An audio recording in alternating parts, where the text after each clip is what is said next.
Danielle Lewis, welcome to the Elegant Warrior. I'm so excited to have you here. I am so excited to be here. Thank you for the opportunity.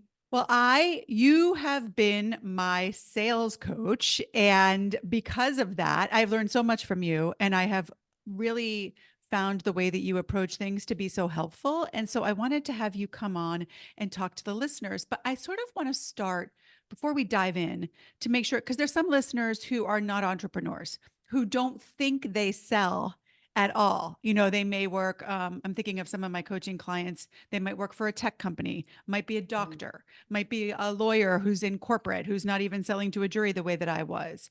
So, what do you say to someone who says, well, I'm not in sales at all? So, first I say strap in because everybody's in sales. It's really interesting. I feel like the word sales has just gotten a bit of a bad rap over the years. When we say the word sales, the first thing that comes into our mind is the used car salesman from a movie, or you're out fashion shopping and there's a retail shop assistant following you around the store trying to talk to you. We always have these negative experiences being sold to. But realistically, we are all always selling, whether it be the entrepreneur that's trying to sell their product, whether we're out raising capital, whether we're convincing employees to come on a journey and a vision, whether we're trying to get our kids to eat their vegetables, that's all selling. Yes, I love it. So now that we've set that foundation, so that every single person listening, this podcast is going to be helpful to you. Now that we've set that foundation of what we're talking about, I want to go back to you. You are in Australia. What part of, I don't know that I've ever asked you this. What part of Australia are you in?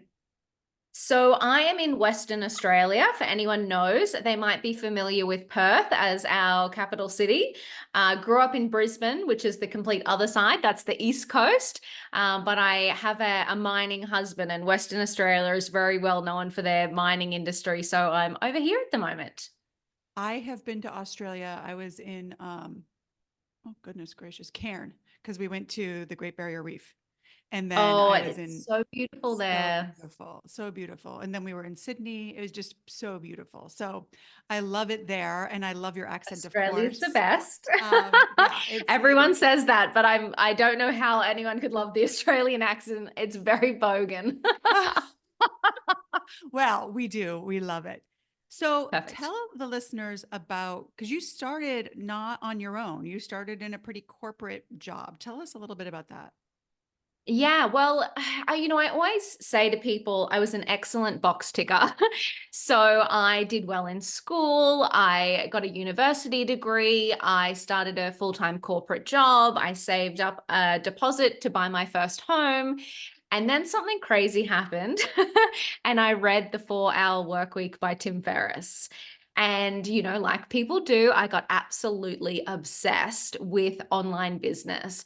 I never knew anyone that had their own business. My mum and dad are amazing, but they were the type of people that had the same job for 30, 40 years.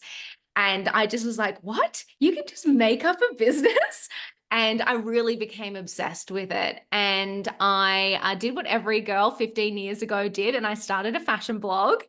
And it was through that fashion blog that I met the co-founder of my first business, Scrunch, which is an influencer marketing software and digital marketing agency. And we started a crazy journey we definitely weren't an influencer platform at the start. We had about 4 different pivots until we figured that out and actually started making money. But yeah, so started that with a co-founder, and then since then have become a bit of a serial entrepreneur. So had a direct-to-consumer product-based business in COVID that I went on to exit. And now my, I guess, fourth business, Spark, which is a platform for women in business to help them grow their profit and impact. So good. Now, before you started the blog, or when you were starting the blog, you were in corporate sales, right? Exactly. So I was working for Australia's largest telecommunications company, and I started my career out in the retail stores, selling, as a retail shop girl, but learning about face-to-face sales, and then went into their business sector and then ended my career in their enterprise and government department. So had a career in sales, direct sales for over 10 years with them. And that background had to be helpful when you started Scrunch. Oh, absolutely. I mean, it's really interesting because most people don't like telecommunications providers. Everyone's always got something bad to say. But Yeah. I look back on that time and I'm so grateful because it taught me how to do meetings, taught me how to create proposals, it taught me how to ask questions and listen to people. And that was really the foundation that I brought into my business Scrunch because I became the salesperson. So I was the one, I raised the capital, I led the team, and I did early sales of our product as well. I But very always different worlds, corporate to startup. Oh my goodness, without a doubt. But I think that your point that, it was hard and I'm grateful for it is so Mm, interesting because I think some of the hardest times in our lives or the hardest things that we do become the best evidence of what we're capable of. So, oh, the fact that absolutely. you did all, like you just said, that I could sell and that I could sell to people who were difficult, that was evidence for you so that you believed as you stepped into this entrepreneurship. Because I have to imagine, Danielle, you didn't, if your parents were pretty corporate, stay in the same job, do the same thing, you didn't have a lot of evidence around you that what you wanted to do was possible. No, and I kind of feel like, as a business owner, there's a certain level of delusion that comes into things, Yeah. but you are spot on. When I reflected on my time in corporate, I had evidence that I knew how to create a proposal, I knew how to send an email, I knew how to talk to people, I knew how to book a meeting. And I mean, it still shocks me today how people don't know how to do some of those things. Yeah. Yeah. But I guess reflecting, I just thought I was, bumbling through a career, next promotion, learn the next thing. And I probably wasn't paying a lot of attention to it. I was kind of just doing whatever I had to do to get ahead. And then when I started my business, I went, wow, all of those skills were so transferable. Yeah, and I talk a lot about this idea about collecting and creating evidence. And collecting Mm, evidence would be if your parents are entrepreneurs, then you look to them and you say, "Oh, there's evidence that that's possible." But when you don't mm, have that, and even when you do, it's the evidence that we create by doing the thing that has the most weight for us. And so, you didn't have the evidence that you could set up meetings and make sales and deal with difficult customers until you actually did it. And the doing of it is hard, but in your case, and in I think every person's case, so worth it. Did mm. you struggle at the beginning with your belief that this, Tim Ferriss idea of a 4-hour work week could actually work for Danielle? You know what? I didn't. So good. I I was it was really interesting because I reflect now after over 12 years in business and I've certainly lost a lot of energy. But back then, I was just this like it just opened up my world. I had been working in corporate for a decade and I just stumbled on this like golden nugget and I just couldn't take my eyes off it. And it was one of those things where I would come from home from work and I would be on the laptop and I would work all hours of the evening. And that energy and drive and excitement was there. And I don't know if I thought so much about can I do it? Will I make it? Versus the curiosity of I just want to know more about this and I just want to try everything and I want to learn and I want to solve these problems. And I think that's where my mindset was at the start, which I think probably helped bridge that gap. And I could not I believe so strongly that that's one of the reasons you were so successful. I recently Mm, had a podcast that was the title of it was With Delight or Not at All. And I think that when yes. you do things with delight, the energy of it is felt by the people on the other side. Even if, if you're writing a blog and you're doing it like, oh, I got to get this blog out, it Okay. has a Yes. different energy than if you're delighted, and you were delighted and curious, which are two of the best energies, in my opinion, out there. And I do think that that had a huge impact on your business and your ability to sell it. Tell the listeners a little bit about what do you think if someone's saying, well, I need to sell myself at this meeting today and get resources, or, well, Mm, let's back up on myself because I think that's harder. I need to sell this product or this idea that is outside of me. What do you mm. think are one of the two of the biggest beliefs that someone has to have in order to sell things outside of them well? I think the biggest belief is in the transformation and the value that it actually delivers to the customer. So, and it's really interesting. People say that a lot about, you need to be the person that believes in your product the most because, then you can come to it from the angle that if I don't stand here and I don't tell them about this product or service, I'm actually doing them a disservice because I so believe that they will save more time, save more money, lose weight, change their life, whatever the transformation is you're delivering.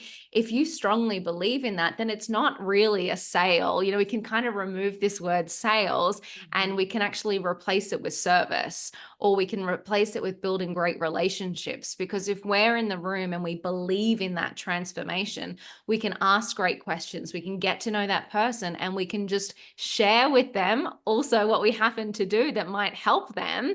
And it just really helps to reframe the whole experience. Absolutely. I think that that is, I often felt the same way in the courtroom. I could Mm, not win a case and persuade the jury to believe in my client or my case if I didn't believe in mm, what I was telling them. And I wouldn't try. If there was a case where I felt like there was something that was a problem, I would find a way to admit the problem, try to settle the case, do whatever I could, because otherwise it was just a lost cause. Now, when it's an outside product or service, it's sometimes a little easier.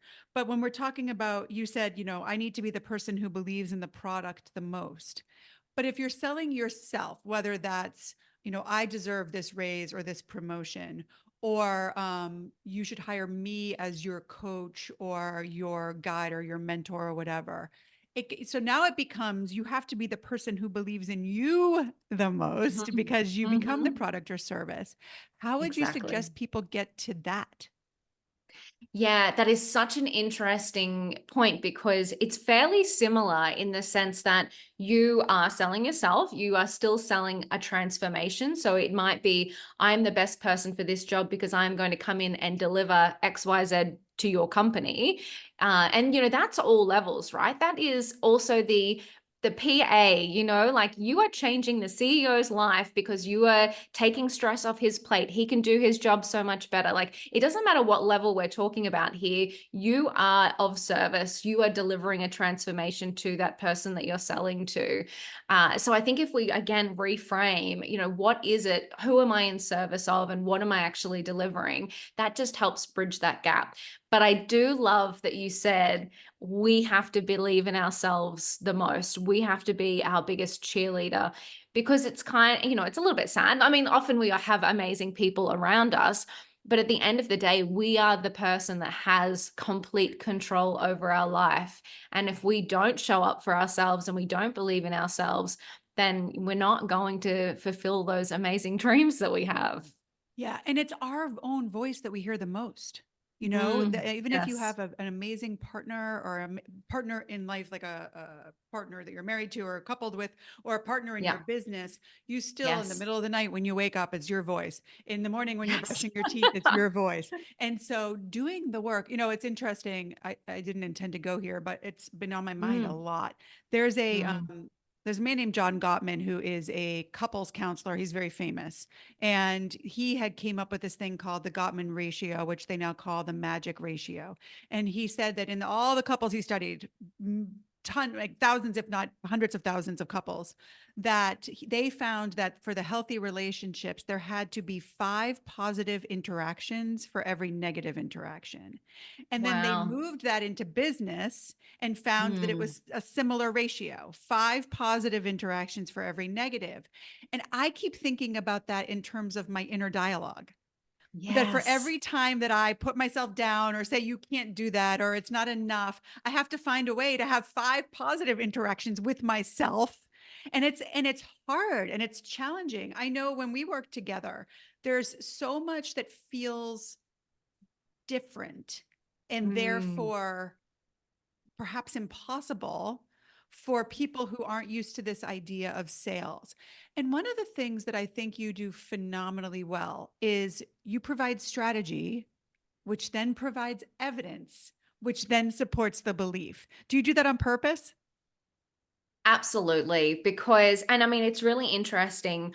Oh my God, there's so much to unpack there because I was just spiraling on the 5 pieces of evidence, Yeah, to offset any negatives. So like, I think I owe myself 100 positive interactions today. absolutely.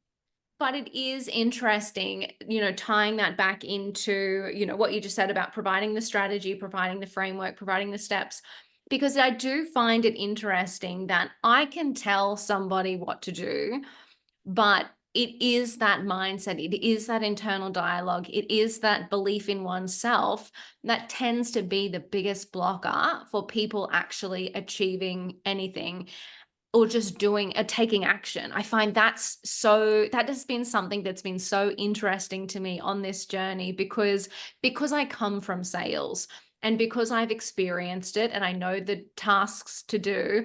I have learnt over that time that you can still do the tasks when you're sad or angry or, insert any emotion here. But I only, I guess, have that ability because I have 20 years of the practice and the work. And I find that when I do interact with people and they're new to sales or they're new to business, the mindset piece and them not believing in themselves is one of the biggest blockers to them taking action and seeing results. Yeah, without a doubt. And that's where, Wild. because I I feel I'm pretty good at coaching myself and building my own belief. And now that I'm getting the Mm. hypnosis certification this summer, it's Mm. adding to that. And with you, you gave me the strategies to, and I believe in you. That's one of the things that I like to say to the people I coach is if you don't believe, lean on mine. Like I believe in Mm. you. Yes. And so I'm like, well, she says this is going to work. And so I'm going to do it. And I'm going to commit to the process, not the result. I'm going to commit to the Yes. process and then see Yes. how that works out. And I think that it's really, and your strategies are just amazing. The idea of sitting down every day and spending an hour, you can commit whatever time you choose, but an Mhm. hour selling. And then I had the question to you, well, what does that look like? People say to me, spend an hour every day selling. I don't know what that looks like. Talk the audience through what you told me, because I'm sure it's different for every person, but it will give them at least an example. Absolutely. And it's so interesting. This literally came up for me today. I was watching another podcast because I was also seeking inspiration. And the person, the business influencer, was talking about, when you look at your calendar for the week, how much time do you actually have dedicated to building your business? And I liken this as well. So if, anyone's listening that's not a business owner, how much space do you have in your calendar this week for insert dream here? So building that dream. And so it's exactly the same with sales. So a lot of the time, if we're a business owner, we are the person responsible for our business growth or revenue or making those sales. So I do always say to people, I say, schedule that time in your diary because unless it's scheduled, it won't happen. Do it when you have great energy. So maybe if you're a morning person, do it over your first cup of coffee. So you're energized. If you're an evening person, do it then, whatever works for you, figure out when you get your energy. But it is a matter of, okay, what strategies do I know actually drive results in my business? So for me personally, cold email outreach and cold LinkedIn outreach are huge. So I make sure I dedicate time to that every day, whether it being sending new emails or new LinkedIn outreach or following up the people that actually replied and delivering on whatever I said I would deliver on. So doing that actual work because I know that drives results in my business. If you're someone who gets results from ads, maybe you're creating new ad creative or optimizing your ads. So whatever activity do it every day. And then always the follow up. So, did somebody ask you for a proposal? Make sure you send it in a timely manner. And that's the work inside that dedicated sales time. And then finally, the third piece is following up anybody who might be a little cold. So, they asked for a proposal a month ago and you haven't heard back, or you had an initial meeting and you haven't heard back, following up all of those people and delivering value to them. So, it's not, I never say to people, just I don't you hate it when you get those emails and they're like, just sending this to the top of your inbox. And that Yes, just makes me feel bad that I'm behind on my emails. But totally. it's if you can deliver value, like, well, we're hosting this free webinar, you might enjoy it. Or here's a blog article I've read and I thought about you, or Yes. whatever it is. Or even if you know something personal about them, like, oh, how was your daughter's fifth birthday party? Whatever it is, adding some kind of value to their life. Yeah, it's so very good. And I love one of the things that I'm big on words, and I think words have energy and they impact us. And so you gave me the idea, and you just said that that time to pursue your dream. I'm paraphrasing, but you said something like that. Mm, And in your mm, podcast, and we're going to link to your podcast in the show notes, but in your podcast, you talked about how you time block that time on your calendar, but you don't call mhm. it sales time and you don't call No, it how outreach. boring. Say it again. What is it? I call it building the empire. I love it. I love it I so do. much. I took that on because seeing on my calendar, oh, I'm going to build my empire for an hour tomorrow, so much better Yes. than I'm going to outreach for an hour. I'm going to send 50 emails. Yeah, how boring. We can make this fun. And goes back to before when you said, how do we bring joy and delight and that energy to this work? Again, and how we talked about sales being a bit of a dirty word. It's like, how do we reframe the things that we need to do to get the results we want and have a little bit of fun along the way? Yeah, without a doubt. And it really does make a difference. Seeing that in my calendar makes me so much more likely to want to do that outreach than if it was said outreach time or sales time or whatever the case may Yeah. be. It would not be the same. It No. There's another piece of this that you just mentioned that I want to explore because I've heard it now. There's a gentleman who is a hypnotist who also is big on sales. He is Mm. his name's Marshall Silver. He's an interesting character. I'll just leave it at that. But he not only was he was a magician, and then he was a hypnotist, and then he sold more in infomercials back in like the 80s than anyone Cool. else, including like Dionne Warwick with Psychic Network and all those things. He was very good at sales. And one of the things he says over and over again that makes sense to me is that the best salespeople usually love to buy. They love to be sold because it's like they love the process and the feeling of buying. And because of that, selling, it feels like they're giving something, right? If you love to receive that process, then it feels like giving. So, first, I want to know, do you love buying? I do. And I love when somebody's a great salesperson. And you just made me think of a couple of stories. One where, so I went to Louis Vuitton and they had, it was a collaboration between Louis Vuitton and, oh, I'm going to butcher her name, but the artist, is it Yasai Kumar? She does the dots. Yes, yes, yes, yes. Yes, and so they did a collaboration and I was standing there and this woman was just talking me through her process and why she does the art the way she does and all of this, and I was just like, just take my money. I'll buy it. I'll have it. Like, it's just, and I always look back at that experience and I think about how she wasn't trying to sell me that wallet. She was telling me a story. And I look back on it and go, wow, what a way to make someone spend a lot of money. Just capture them, excite them, tell them those stories. So yeah, I do really believe that. So I do love to buy and I do love to be sold to, but particularly when it's good, because then I can translate great sales experiences into what I do Your for my work. customers as well. Yeah. Yeah, I mean, it comes back to that delight, right? It's the story, Yes. but also it wasn't just like, well, this is the story, the dots are cool, and this is why they do what they do. Yeah. She was delighted with the story and Mm. almost like excited to share it with you. And so Yes. I think that energy, I talk so much about this, this the energy of belief, the energy of Yes. if nothing else, she's going to love this story. And I do think that Absolutely. I've since hearing that, I see the truth in it. And I don't always Mhm. relish in buying. I mean, I like to buy, but I'm not one of those who like gets into it in the same way as I see other people do. And it doesn't have Mm. to be big ticket items either. It can be like because nowadays were sold to on Instagram, for example. You get the Mm. Instagram ads. The other day I was complaining about neck pain, and now I have all these Instagram ads for, Yes. pressure point things. And so I'm starting to be like, how can I delight in the process of being sold to, and look at these and Mm. like, how much do they cost? And what's the story behind this? And where are they from? And what's the origin story? And I do think for Mm. those of us who perhaps aren't the type of buyers who delight in buying, to just find little ways to do that, because I do see in myself that the more I do, the more I delight in selling as well. Yeah, absolutely. And I think as well, interesting the example about Instagram ads being there when you have the problem that needs solving, that is fundamentally a sales thing as well. When you talk to, if we send our 100 outreach emails, not everyone will be ready to buy. Only this portion of people will. And then when you talk to them, only this portion of people will buy.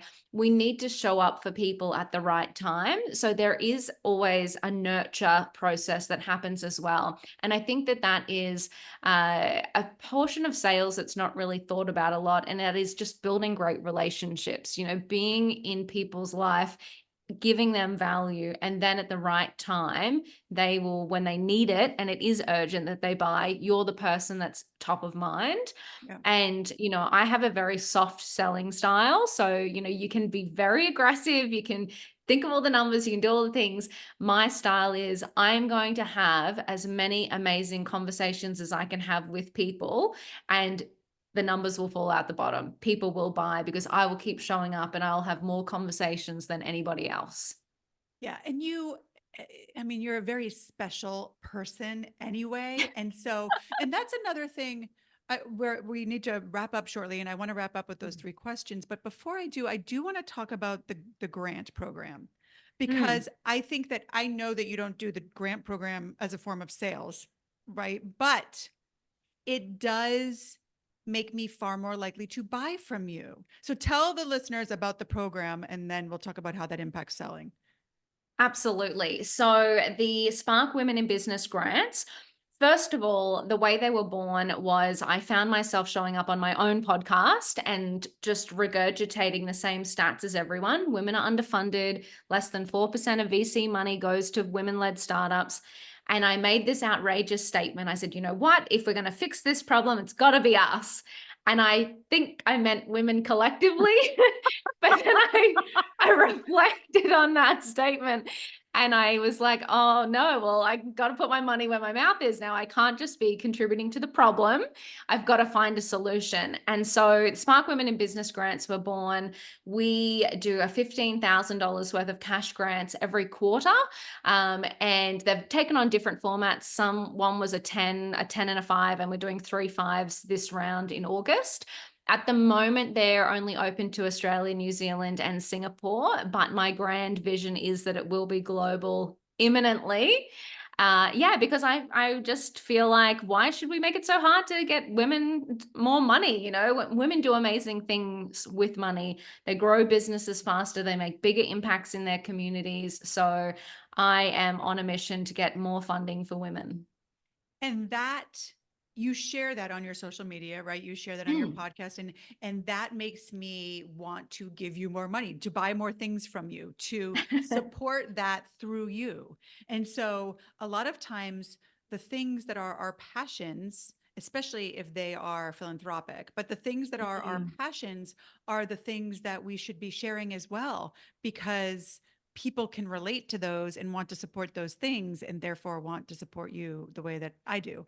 We're going to put a link to all of your stuff in the show notes so that people can see we're Amazing. all about the grant. They can see your Instagram page, they can see your podcast, and all of the fabulous ways to get in touch with Danielle all the way over in Australia.